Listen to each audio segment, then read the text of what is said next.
Day new blog. আজকে হচ্ছে রবিবার আর এখন বাজে কটা বাজে, 2:30 বাজে। আর আমরা এখন যাচ্ছি নেমন্তন্ন খেতে। মান্টুদিদির বিয়ের ব্লগ আশা করি তোমরা দেখেছো, কারণ এই ব্লগটা যতদিনে ছাড়বো তার আগে আশা করি আমি মান্টুদিদির বিয়ের ব্লগটাও দিয়ে দেবো। তো মান্টুদিদি অষ্টমঙ্গলায় এসেছে, তাই আজকে আমাদের সববার নেমন্তন্ন। এই যে মা ওই তো চতুর্থ মঙ্গলবার কিছু একটা এসছে। দাঁড়াও আমি এখান থেকে আমার আউটফিট, এখন দরজা দেওয়ার তারা উঠে গেছে। যাই হোক, এই যে এটা হচ্ছে আমার আউটফিট, যেটা আমি কালী পুজোর দিন পরেছিলাম। আজকে অন্যভাবে স্টাইল করেছে, অত বড় কানেদুল ফানেদুল পরিনি, কারণ এটা একটা দিনের অনুষ্ঠান। এই যে মা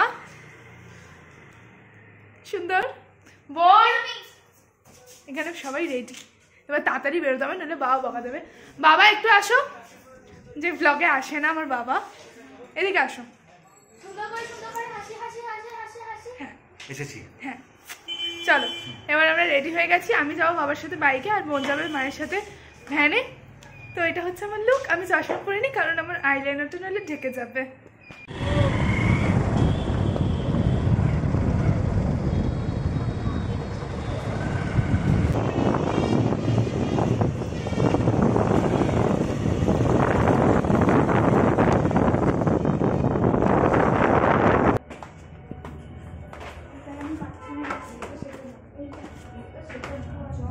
এই হচ্ছে আমার বৌদি, এই হচ্ছে আমার দাদা। এদেরও ইউটিউব চ্যানেল আছে, নাম বলো সকাল বিকেল। তো আমার ইন্সপিরেশন বলা যেতে পারে। এরকম কিচ্ছু না, একদম একদম অনেক ভালো ভিডিও করে, অনেক কনস্ট্যান্ট ভিডিও করে। না না কনস্ট্যান্ট না, সে তো তোমার ফুচকাটার জন্য তুমি কনস্ট্যান্ট, কিন্তু ব্লগ স্টার্ট করার যদি মানে একদম শুরুর দিকে কেউ মানে থাকে যে আমাদের নিজেদের লোকের মধ্যে কেউ করছে, তো সেটা হচ্ছে দাদা। ভালো লাগে, হ্যাঁ একদম ভালো লাগে, আমরা ইন্সপায়ার্ড হয়ে যাই। হ্যাঁ একদম একদম। চলো টাটা টাটা। জাস্ট একদম মানে ওখানে দাঁড়িয়ে দেখা যায়। যার খুঁজছে রে ভিডিওটা কেন বলতো? হ্যাঁ তা তো ভালো, আমাদের সেজে গুজে মিশে রাইট। এই বিয়ে দিনে সেম রিঅ্যাকশন ছিল, আজকে সেম রিঅ্যাকশন। ভালো, হ্যাঁ জিনটাই ভালো আমাদের। এই যে সবাই সুন্দরী, এটা রিয়া দিদি, হ্যালো বলো। না এ কি, তোমাকে তো তুলতেই হবে, সামনে বিয়ে বাড়ি না, রাজু দাদার বিয়ে।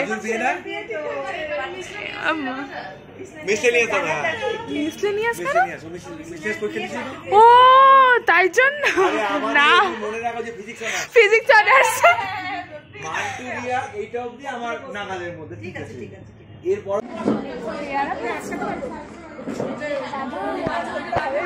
এমাত্র দিদিভাই পায়ে একটা বিড়াল এসে চুমু দিয়ে গেছে, লাভ দিয়েছে তো দিয়েছে, বিড়ালটা আমার পায়ের উপর লাভ দিয়েছে। এখন খেতে বসেছি, এখানে এত রোদ লাগলেও আমরা যখন খেতে বসেছি তখন ওই 5টা মতো মনে হয় বাজে, 4:30 5টা মতো। ফার্স্টে দিয়েছিল ভাত, লেবু, ডাল, বেগুন ভাজা। বেগুন ভাজা তো আমি খাই না, কারণ আমার অ্যালার্জি, এটা তো সবাই জানে, আমিও জানি। আমি বেগুন ভাজা নিইনি, তবে বেগুন ভাজাটা দেখতে ভীষণ সুন্দর লাগছিল। তারপরে চিংড়ি মাছ দিয়ে পটলের একটা তরকারি, আর মাছ তো আমার ফেভারিট।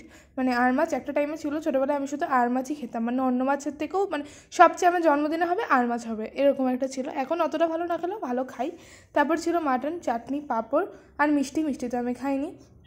তারপরে খেয়ে উঠে আর 10-15 মিনিট মতো ছিলাম, তারপর বেরিয়ে এসেছি।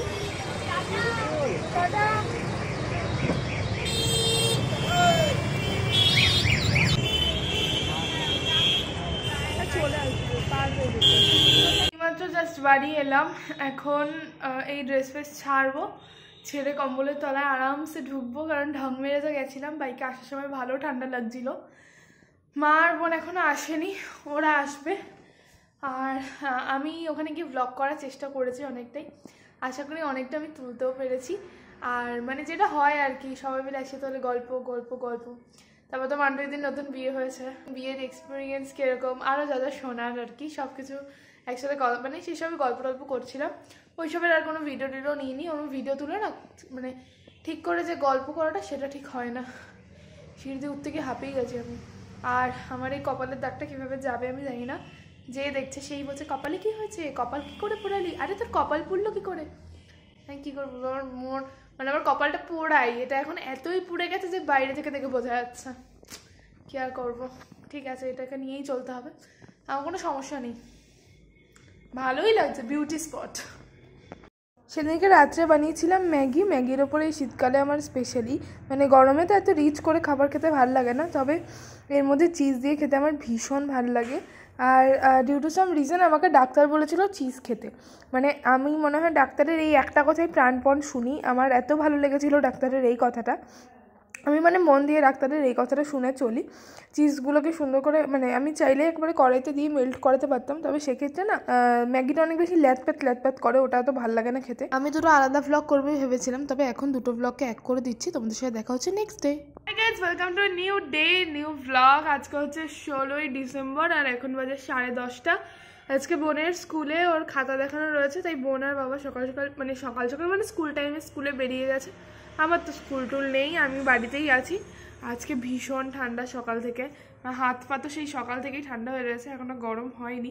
আমাদের ঘরে না এই পরিমাণ ঠিক রোদ আসে, মানে যত বেলাটা হয় ততই সূর্যটা এদিকে সত্যি আমাদের খাটটা পুরো গরম থাকে। তো যাই হোক, আজকে সারাদিন কী কী করি সেটা তোমাদের সাথে শেয়ার করব। এই যে আমার কপালের পোড়াটার কন্ডিশন হচ্ছে এইরকম, এটা ছালটা আমি তুলে ফেলেছি, এই ছালটা উঠে গেলেই পুরো দাগটাও উঠে যাবে। বোনের 1:30টার সময় ছুটি, মা আবার বোনকেও আনতে যাবে।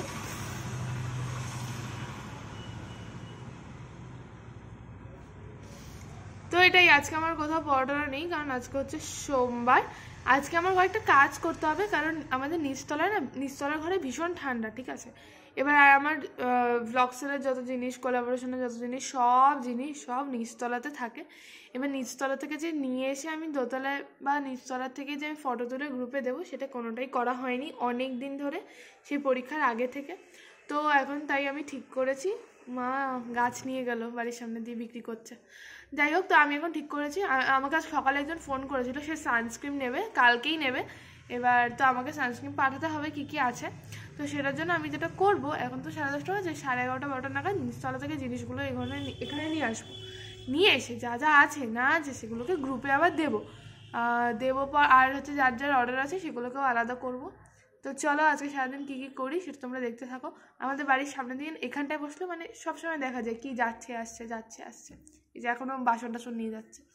আমাদের এই বিয়ে বাড়িতে অবশেষে মানে এবছরের মতো বিয়ে কমপ্লিট, কারণ এবছর আর ডেট নেই শুনলাম। কালকেই একটা লাস্ট ছিল 15 ডিসেম্বর, কালকেও বাবার নেমন্তন্ন ছিল। কালকে আমাদের এখানেও বিয়ে বাড়ি ছিল, আমরা বিকেলে গেছিলাম ম্যাগি আনতে আমি আর বোন। এবার এখান থেকে বেরিয়ে এখানটায় গেছি, কি কাবাবের গন্ধ বাবা, মানে কি বলবো, মানে এত গন্ধ, মানে ওইদিকে দোকানে গেছিলাম, মানে ওই দোকানে অবধি গন্ধ, আমাদের ঘরের ভিতর গন্ধ, রাস্তায় গন্ধ, কত কাবাব বানিয়েছিল ওনারাই জানে। এখানেও একটা বিয়ে ছিল, আমাদের দুটো বিয়ে বাড়ি, ঠিক আছে, বাড়ির এখানে একদম সামনে একটা, ওইদিকে একটা, মানে দুটো সাউন্ডই আসছিল। কালকে ভীষণ প্যাপা বাজছিল সারাদিন। মানে এখানে তো এই বিয়ে বাড়িটা তো সকালে গায়ে হলুদও হয়েছে, মানে সকাল থেকেই এখানে ওরা সবাই ছিল। তারপরে আবার যখন ম্যাগি ফ্যাগি কিনে এলাম, তখন দেখি আমাদের বাড়ির সামনে আবার বরযাত্রী না কোনো যাত্রী তো, মানে ওরকম একটা বাস এসেও থেমেছে, তারা আবার তত্ত্ব নিয়ে নামছে, দেখি সব চুল ঠিক করছে, মানে অনেক দূর থেকে এসছে মনে হয়। যাই হোক, তো চলো আজকে কী কী করি তোমাদের সাথে সেটা শেয়ার করি। তা আমি কবে শেয়ার করবো আমি নিজেও জানি না, কারণ অলরেডি প্রচুর ভ্লগ অলরেডি জমে আছে, মানে এখনও 1 2 3 4টে ভ্লগ এখনও জমা, তারপর এটা যাবে। কারণ আমি ঠিক করেছি এই মাসে একটু বেশি ভিডিও দেবো, সেটা তোমরা অলরেডি জানো। আর আমি এবার থেকে ইউটিউব আর ফেসবুকের ওপর বেশি কনসিস্টেন্ট হব, কারণ ইনস্টাগ্রাম আমাকে এমন কিছু দিচ্ছে না। আর ইনস্টাগ্রামটা খুব ইরিটেটিং, ফ্রাস্ট্রেটিং, আমার ভালো লাগে না। আমার এখন ইনস্টাগ্রামে রিলস দেখতেও বিরক্ত লাগে, এত মন খারাপ করে রিলস আসে। মন ভালো নিয়ে আমি রিলস দেখতে গেছিলাম, মনটা খারাপ হয়ে বেরিয়ে যায়, আমি আর রিলস দেখছি। আর তার থেকে ইউটিউব শর্টস অনেক বেটার, কে বিয়ে বাড়িতে কী খাচ্ছে, কে কেমন সাজছে, এসব দেখলে মন অনেক ভালো থাকে, ঠিক আছে। এবার ইনস্টাগ্রামে কীরকম রিল আসে, 2015 সাল 10 বছর আগে ছিল, এটা কি মানা যায়? আমি আরে বাবা, আমি এমনি মানতে পারি না চেঞ্জেস, মানে মানুষের চেঞ্জ, টাইমের চেঞ্জ, আমি কিছুই মানতে পারি না। তারপর যদি কেউ আমাকে সমানে মাথার মধ্যে হিট করায় সব বদলে গেছে, কেমন লাগছে, এই সমস্ত ভালো লাগে না, খুব ফ্রাস্ট্রেটিং লাগে। আর হচ্ছে আর আসে ওই স্কুল শেষ হয়ে যাবে, ইনস্টাগ্রামে মনে হয় বুঝে গেছে আমার স্কুল শেষ হয়ে যাবে, ওই জন্য ওই সমস্ত রিলস দেয় দেখে খুব ইরিটেটিং লাগে, আমি আর দেখি না ইনস্টাগ্রাম। তো এখন আমার ইউটিউবে ভরসা, ইউটিউব আর ফেসবুক। ভালো আর সেফ হচ্ছে তো হোয়াটসঅ্যাপ, কারণ তুমি যার সাথে খুশি কথা বলো, যার খুশি মেসেজে রিপ্লাই করো না, কোনো ব্যাপার না, সুন্দর করে 2-4টে স্ট্যাটাস দাও। আমার তো স্ট্যাটাস দেওয়া অনেক খুব ফেভারিট একটা কাজ, আমার ভীষণ ভালো লাগে। আর তারপরে মানে যে তোমার মেসেজ করলো না করলো, তোমার যার সাথে কথা বলার ইচ্ছে তুমি নিজে থেকে মেসেজ করো। হোয়াটসঅ্যাপ হচ্ছে বেস্ট। নিয়ে এসেছে সব কিছু। আগে আমি সানস্ক্রিনটা খুঁজবো, কারণ ও সানস্ক্রিনটা দেখতে চেয়েছে, আবার ফোন করেছিল আমাকে। আমি সানস্ক্রিনটা আগে দেখবো, তারপরে এই জিনিস ফিনিস আবার গোছাতে হবে।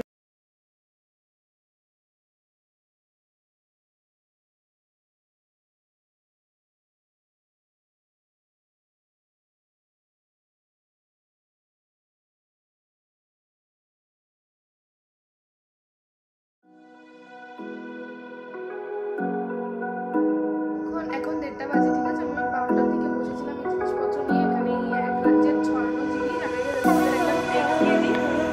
এই হচ্ছে কন্ডিশন, এখানকার এই এত জিনিস যা যা অর্ডার হয়েছে সেগুলোকে ব্যাগে করে রেখেছি। আর কিছু রেখেছি এখানে আলাদা করে যেগুলো অর্ডার হয়ে গেল। তো এখন আমি এই জায়গাটাকে গোছাবো, গুছিয়ে উঠে আজকে যে বিকেলের ব্লগটা সেটাকে আমার অলমোস্ট কমপ্লিট। ওটার যে ইন্ট্রো পার্টটুকু মানে ওই ক্লিপগুলো কেটে যেভাবে করে অ্যাড করি ওইটুকু শুধু করব। করার পরে এখন অলরেডি মা বোনকে স্কুলে আনতে চলে গেছে, বোন আসবে, তারপর একসাথে খাবো দাবো। আজকে মনে হচ্ছে একটু ঘুমাবো, কারণ আমার ভীষণ ঘুম পাচ্ছে। শীতকালে না ঘুমও বেশি পায়, ব্যাঙের মাথার একটা বাজে সিজন। আর আমার ফেস প্যাক কিচ্ছু লাগানো হয় না, মুখের খুব শোচনীয় অবস্থা। এই রোদের জন্য মুখটা এখন একটু সুন্দর লাগছে বলে আমার মনে হচ্ছে, আমি জানি না এত সুন্দর লাগছে কিনা। আর এই কপালের পোড়া দাগটা না ওঠা অব্দি না আমার মানে মুখ ধুতেও কেমন ভয় লাগছে। মানে মুখ ফেস ওয়াশই ধুচ্ছি আমি, এরকম করে ধুই, এখানটাকে এরকম বাউন্ডারি করে এরকম করে ধুই, আবার ক্রিম মাখে এরকম বাউন্ডারি করে। এই জায়গাটুকু আমার লাস্ট মঙ্গলবার থেকে, আজকে কী বার জন্য সোমবার, হ্যাঁ ওই তো লাস্ট 1 সপ্তাহ ধরে এই জায়গাটা আমার ক্রিম পায় না, জল পায় না, কিচ্ছু পায় না। কারণ আমি প্রথমে যেই চাকা লেগেছিলাম আমি যে ফোসকা টোসকা মানে ফুলে যেই ফোসকা পড়ে ওরকম পড়লে তো হয়েছে, আমি মরেই যেতাম হয়তো। তো সেই ভয়ে আমি আর কিছু করিনি। এখান থেকে না আমি অনেক কটা শর্টস বানিয়েছি, ঠিক আছে। সেই শর্টসগুলো আমার চ্যানেলে আপলোড করেছি, জানি না তোমাদের ভালো লাগবে কি লাগবে না, কিন্তু আমি তাও শর্টসগুলো আপলোড করলাম। কারণ আমি যখন বেড়াতে যাবো তখন তো আমি অত মানে এভাবে করে হয়তো ব্লগ করবো, কিন্তু আপলোড তো করতে পারবো না। যদি আমরা 2 দিনের জন্যই যাচ্ছি, এমন কোনো বেশি দিনের জন্য যাচ্ছি না, তো সেই সময় ভরসাতেই আরও আপলোড করে রাখলাম এগুলো। আর যা যা অর্ডার ছিল সেগুলোকেও সমস্ত কিছু গোছালাম।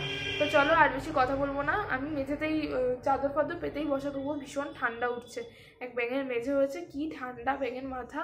তো চলো যাই হোক, এইসব এখন বাদ দিয়ে এই জায়গাটাকে গোছাই। কারণ মা আর বোন চলে এলে আর আমার তখন আর কাজ করতে ইচ্ছা করবে না, তখন বোনের স্কুলে কী হয়েছে সেই গল্প আমার শুনতে হবে। চলো, সামনে একটা গ্যারেজ আছে, এখানে না সারাদিন গান টান চলে, ঠিক আছে। আর কালকে না 3-4 দিন আগে থেকে একটা গান ভীষণ ট্রেন্ডিং ওই যে চিনটা পাক ডামডাম হচ্ছে, এর মনে হয় রিংটোন জাতীয় কিছু মাইকে মানে বক্সে যখন গান চলে হঠাৎ করে দেখি চিনটা পাক ডামডাম করে উঠছে, তার মানে বুঝে হয়তো ফোন টোন আসছে। এটা অনেক আগে থেকে। তো যেটা হচ্ছে সেটা হচ্ছে কদিন ধরে একটা গান কিশোরী টাইপের একটা গান আমি শুনিনি খুব একটা, গানটা আমার খুব একটা ভালো লাগেনি, কিন্তু দেব আছে তো গানটা, তাই জন্য আমিও নিজের শর্টসগুলোতে মানে শর্টসে এই গানটা দিয়েছি। আর মানে ওই গানটার ভালো রিচ যাচ্ছে দেখলাম, মানে ওইটা দিলেই 1 ঘন্টায় 2 ঘন্টায় 200-300 করে ভিউজ চলে আসছে। তো সেই জন্য আমি দিলাম। কালকে বিয়েবাড়িতে এসছে একটা লোক, এখানে আমাদের এই গলিতে দাঁড়িয়ে রিলস দেখে যাচ্ছে। আর যত মানে 2-3টে ভিডিও যাচ্ছে, তারপরে কিশোরী করে চেঁচাচ্ছে, আবার 2-3টে ভিডিও আবার কিশোরী করে চেঁচাচ্ছে। আমি জানালেই দেখি দাঁড়িয়ে লোকটা ব্লেজার টেজার পরা, বেশ ভালো জামা কাপড় পরে দাঁড়িয়ে দেখি রিলস দেখছে কিশোরী। সেদিনকে রাত্রেবেলা বসেই আমরা সবাই মিলে একটা জিন্স অর্ডার করছিলাম। আমার জিন্স একটা লাগতো, তো আমার বার্থডে যেহেতু আসছে সেজন্য বাবা বললো যে জিন্সটাই কিনে নিতে। তবে আমাদের আরও আগে অর্ডার করা উচিত ছিল, আমার বার্থডে পেরিয়ে যাওয়ার পরেও মনে হয় না এই জিন্সটা আসবে, কারণ অলরেডি আমার বার্থডের পরের ডেট মানে একদিন পরের ডেট দেখাচ্ছে এস্টিমেটেড ডেলিভারি। যাই হোক কোনো ব্যাপার না, আসলে পরেই পরবো, বেড়াতে যাবো তখন নিয়ে যেতে পারবো। পরদিন বিকেলে ছিল পড়া, এখানে পড়ে বাড়ি ফিরছি। আর আজকে না বাবার একটা শো ছিল মচলন্দপুরে একটা শো ছিল, সেখান থেকে দেখো এইটা দিয়েছে, ভীষণ সুন্দর। এইটা মানে বেশ ভালো লাগছে। এই বাবার প্রচুর মেমেন্টো রয়েছে, তবে এই রকম শেপের এরকম হেক্সাগন টাইপের মেমেন্টো আমি ফার্স্ট টাইম দেখলাম। এরকম উত্তরীয় ব্যাচটার যা দেয় সব কিছু দিয়েছিল। আর আমার না এগুলো দেখতে হেভি লাগে, আমি এগুলোকে সুন্দর করে আবার সাজিয়ে রাখি। আর তাছাড়াও দিয়েছিল এরকম মিয়ামোরের একটা প্যাকেট, যেটার জন্য আমি তো পার্সোনালি খুব এক্সাইটেড থাকি। এর মধ্যে কী ছিল আমি বলতে পারবো না, কারণ এটা মিয়ামোরের না মঞ্জিনিসের খাবারগুলোর নাম আমি জানি না। এখানে মঞ্জিনিসের একটা চিপস টাইপের ছিল, আরও কত কি সব ছিল। That's it for today. তোমাদের সাথে দেখা হচ্ছে আমার কালকে অন্য কোনো একটা ভিডিওতে। ভালো লাগলে সাবস্ক্রাইব করো।